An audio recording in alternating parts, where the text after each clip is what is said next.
Salut à tous et bienvenue à WIFNU. Je vous encourage de lire la Bible avec moi. Cette Bible est en français.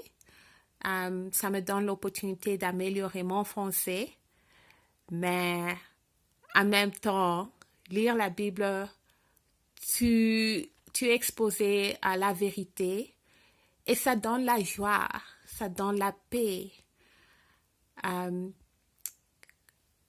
Ça donne la direction. Alors, on commence avec chapitre 8 de Romains. Point de condamnation pour ceux qui sont en Jésus-Christ. Ils marchent selon l'esprit et non selon la chair. Étant soutenus au milieu des souffrances du temps présent, vivant dans l'attente du salut et ayant l'assurance que rien ne peut les séparer de l'amour de Dieu en Jésus-Christ. Amen. Il n'y a donc maintenant aucune condamnation pour ceux qui sont en Jésus-Christ.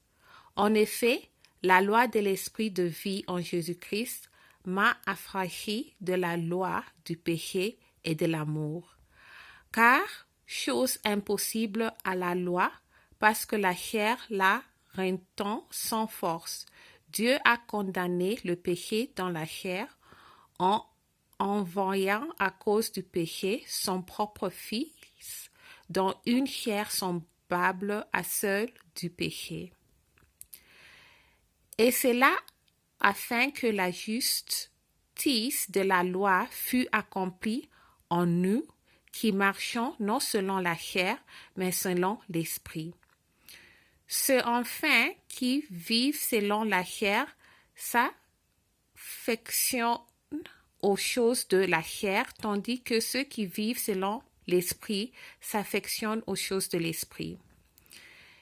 Et l'affection de la chair, c'est la mort, tandis que l'affection de l'esprit, c'est la vie et la paix. Car l'affection de la chair est inimité contre Dieu parce qu'elle ne se soumet pas à la loi de Dieu et qu'elle ne le peut même pas. Or, ceux qui vivent selon la chair ne sauraient plaire à Dieu. Pour vous, vous ne vivez pas selon la chair, mais selon l'esprit. Si du moins l'esprit de Dieu habite en vous. Si quelqu'un n'a pas l'esprit de Christ, il ne lui appartient pas. Et si Christ est en vous, le corps, il est frais, est mort à cause du péché, mais l'esprit est vie à cause de la justice. Et si l'esprit de celui qui a ressuscité Jésus-Christ d'entre les morts habite en vous, celui qui a ressuscité Christ d'entre les morts rendra aussi la vie à vos corps mortels par son esprit qui habite en vous.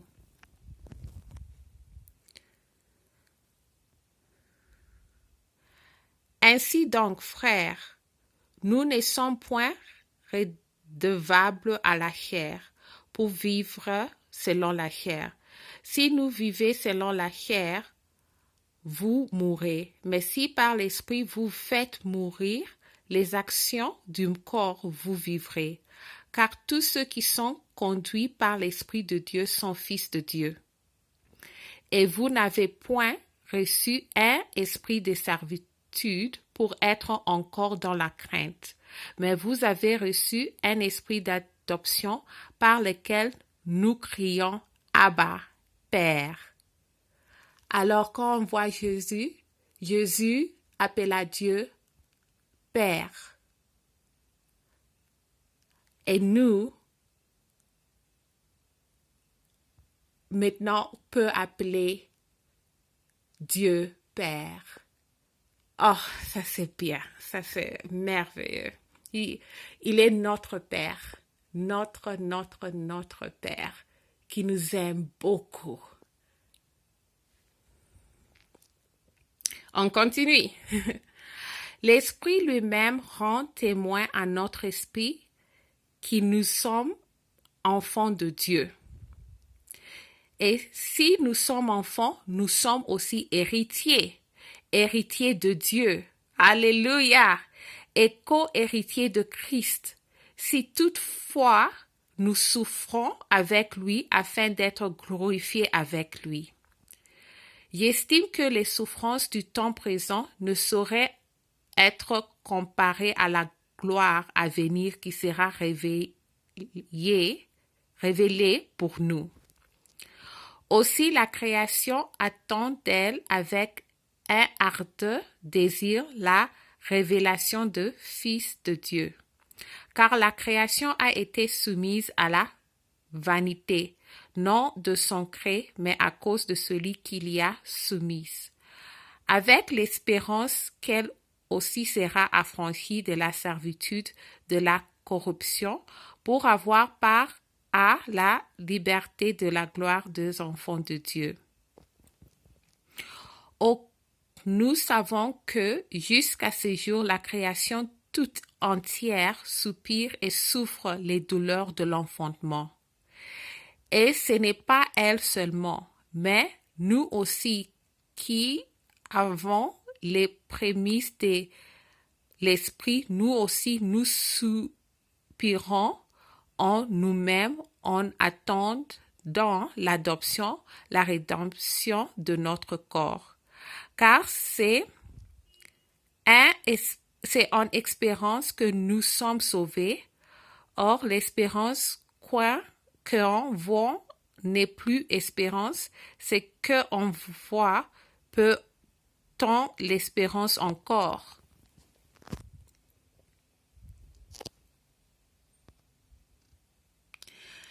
Mais si nous espérons,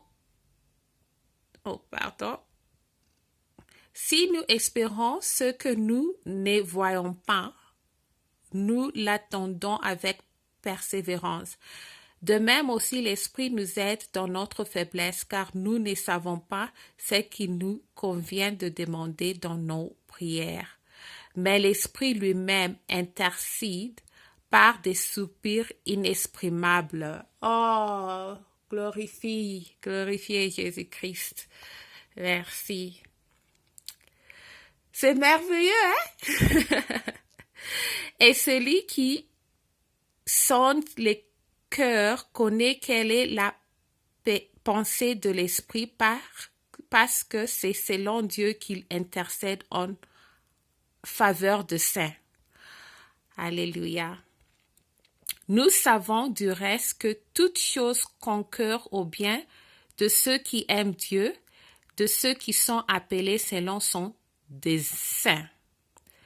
Car ceux qu'il a connus d'avance, il les a aussi prédestinés à être semblables à l'image de son Fils, afin que son Fils fût le premier-né entre plusieurs frères. Et ceux qu'il a prédestinés, il les a aussi appelés, et ceux qu'il a appelés, il les a aussi justifiés. Et ceux qu'il y a justifiés, il les a aussi glorifiés. Que dirons-nous donc à l'égard de ces choses? Si Dieu est pour nous, qui sera contre nous? Pensez à ça. Si Dieu, notre Père, est pour nous, qui sera contre nous? Lui qui n'a point épargné son propre Fils, mais qui l'a livré pour nous tous, comment ne nous donnera-t-il pas aussi toutes choses avec lui? Qui accusera les élus de Dieu?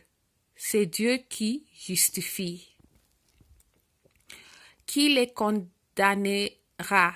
Christ est mort, bien plus, il est ressuscité. Il est à la droite de Dieu et il intercède pour nous.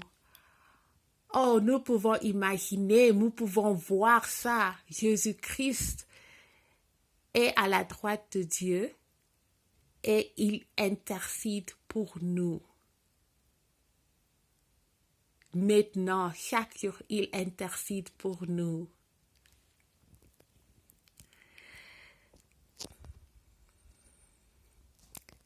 Pardon, je suis en train de... Ok, c'est clair. Qui nous séparera de l'amour de Christ? Sera-ce la